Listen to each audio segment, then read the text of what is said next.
Hi, and welcome to the first lesson. Let's jump right into it and debunk the first myth. I need a talent. So, what is that talent? Well, you are referring to a certain predisposition that some people naturally have, yes. So, certain tasks come just easier to them than other people. But others can learn it to the same or close extent. The more work, the better results, of course, like with everything else. Do you know any musician who never had to practice? We often think that because we never really get to see those superstars practice their acts. Just because it comes more naturally to those with talent, it doesn't mean it's easy or instant. It's 20% talent and 80% work. And if you want to be professional, hard work. But of course, it's all about fun. So let's begin.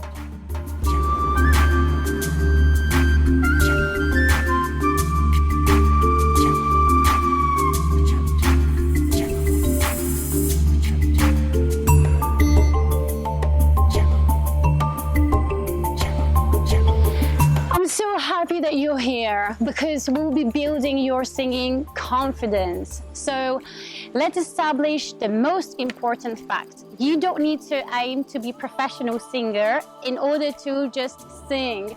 So don't ever let anyone to shame you about your voice anymore. Singing has become something reserved for elite talent. With money, producers, management, recording contracts, concert dates, auto-tune. Leaving the rest of us with destructive self-criticism about our voices. Why?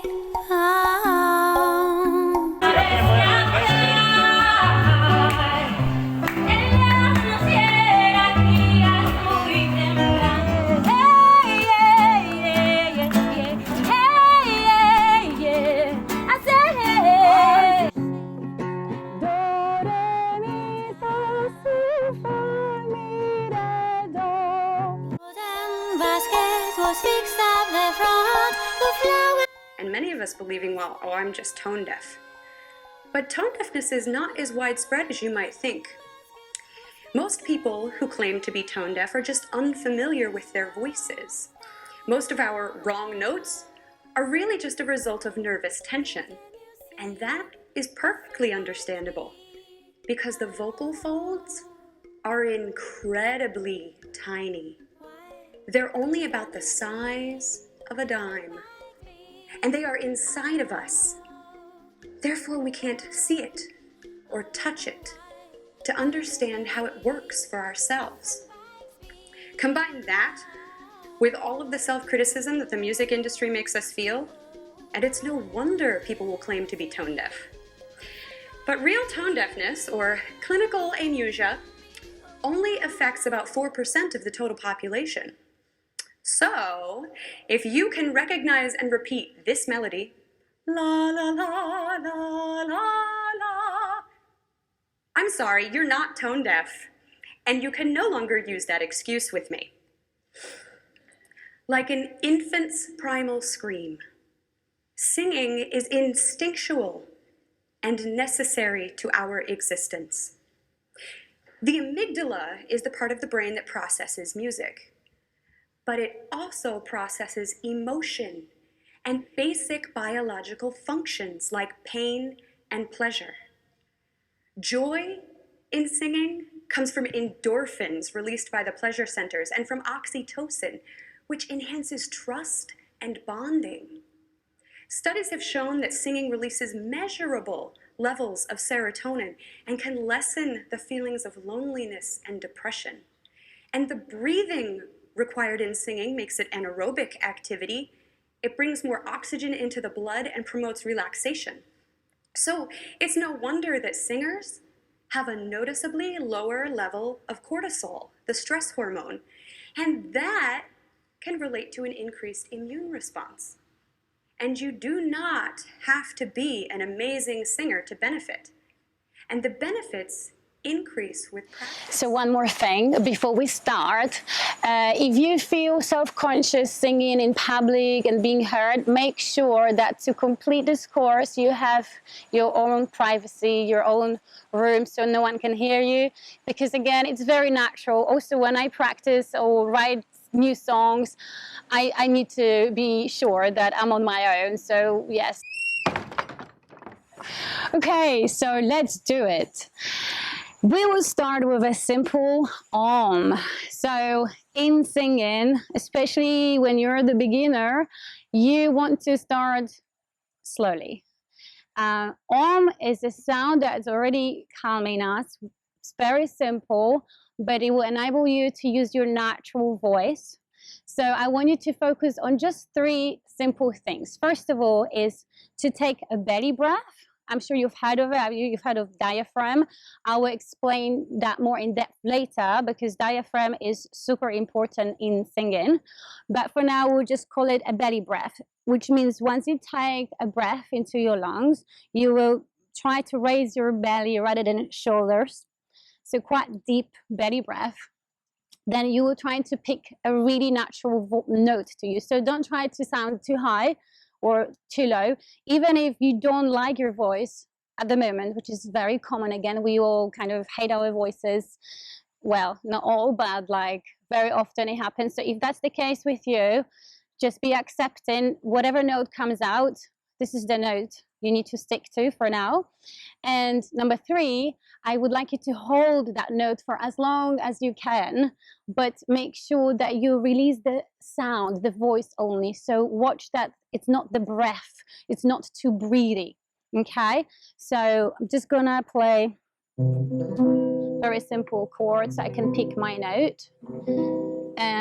Okay, and we can start together. If the note that I chose for myself is too high or too low for you, you can pause the video and then pick your own note. Okay, so belly breath.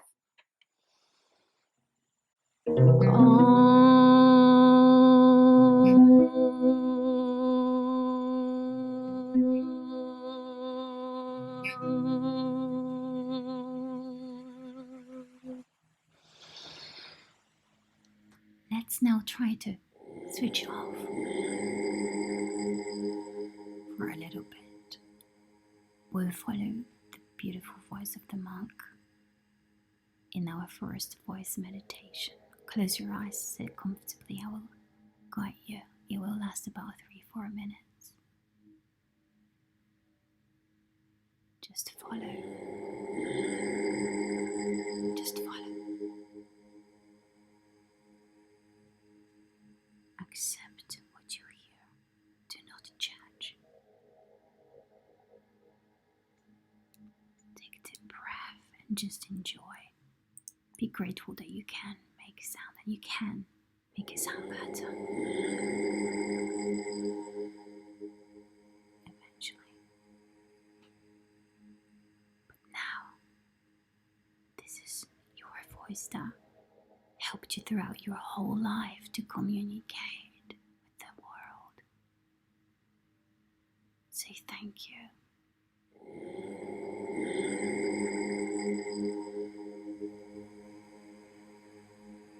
Let this sound vibrate in your body, whole body. Feel it in your throat, in your heart.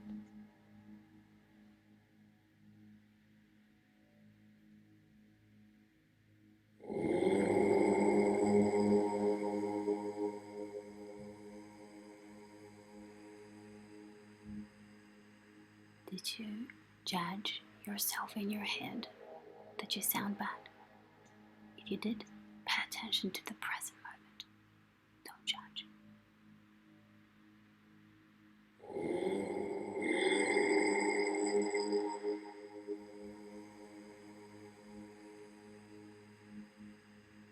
Accept. This is your voice. It's beautiful.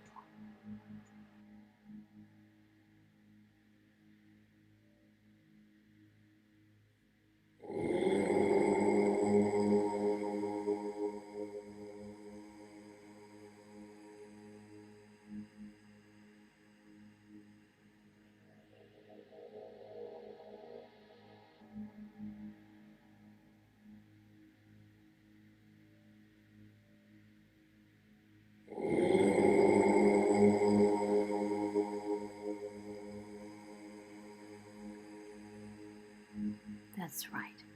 That's your beautiful voice. Make it as natural as possible. Don't try to be anyone else. Your voice is high. Or maybe your voice is low. It doesn't matter.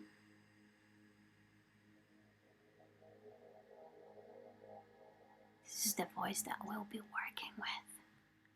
We'll work on technique to make it sound more as you want it to sound.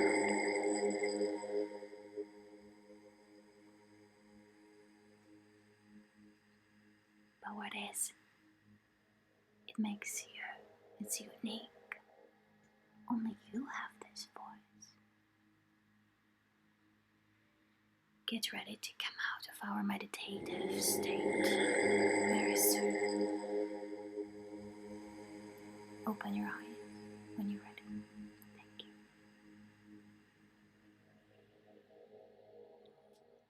Amazing. I hope you got to truly relax and enjoy yourself. Feel free to take a break or continue with the video.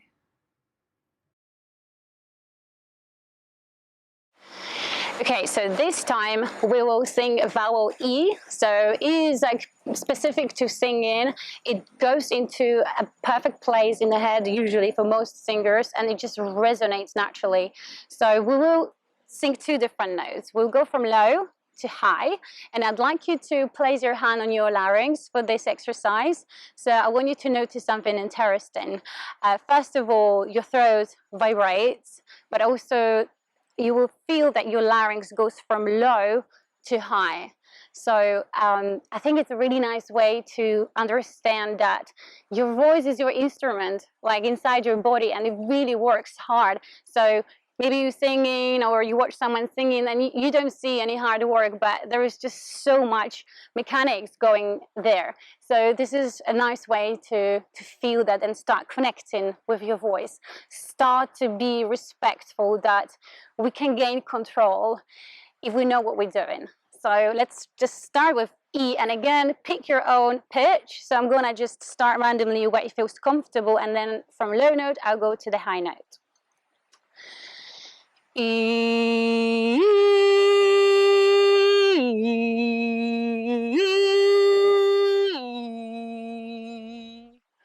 Right, so I definitely felt the larynx move in, and I hope you also felt that. When air passes through our vocal cords as we speak or sing, they create a series of sound waves, which we can hear. This series of sound waves we call vibration.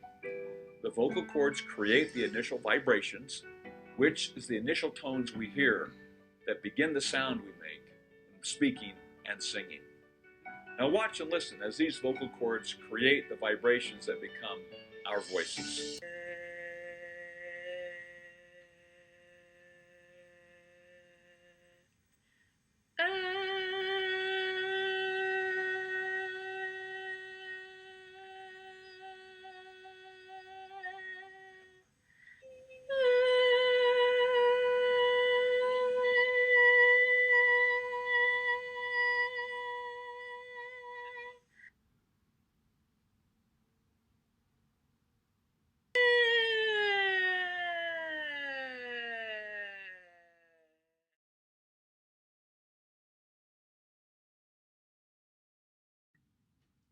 Okay, repeat after me, and remember, don't judge too much. If just pay attention, maybe take notes so you can later compare after you complete the course, because of course we'll learn more techniques in the next lesson. For now we are just learning to accept how we sound, so then we can work on that. All right, so let's repeat. Place your hand on your larynx and focus on the vibrations and mechanics of what's happening in your throat.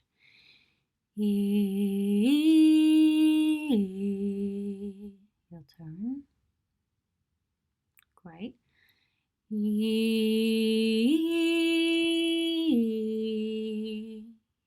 turn. Amazing. Your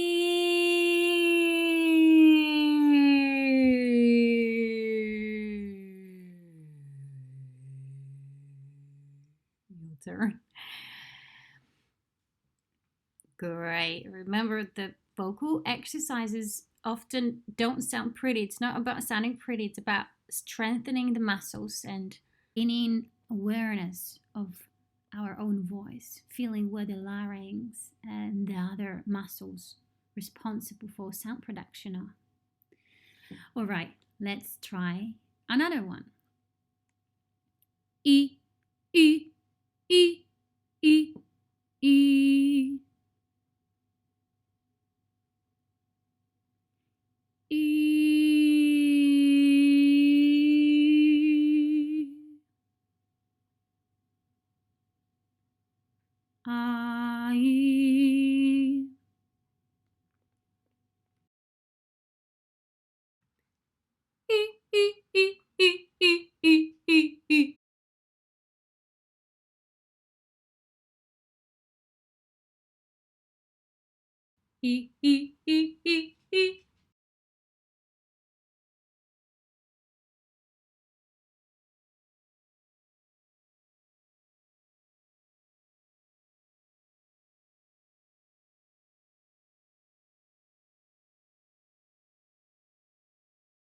The next very simple step to build your singing confidence is to start humming. So start humming along the songs that you already know, and don't try to sing the lyrics yet, because that way you will avoid self-judgment, right? And you will not worry about forgetting the lyrics. So pick the song that you already know and just go along with simple okay? And once you feel that, okay, it works, I kind of sound in tune, then move on to the songs that you might know but not too well, and see if that works for you as well. So this is a very simple but easy way.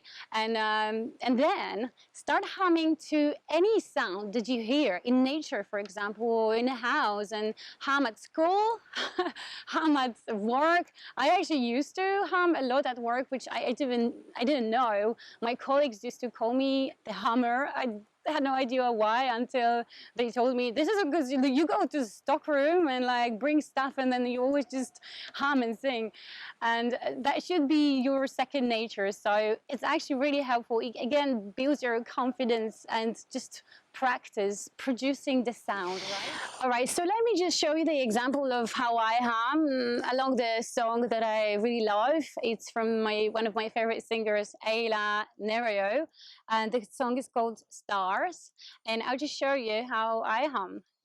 Let's do it.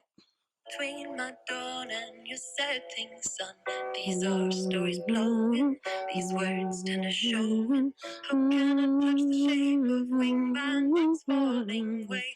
Such a frame, oh, where would it be? Oh, lands, teach me how to lean in the soaring wind, across hearts aching, across skies breaking, across the time between our suns. I'm lost in your style. By the light of the night.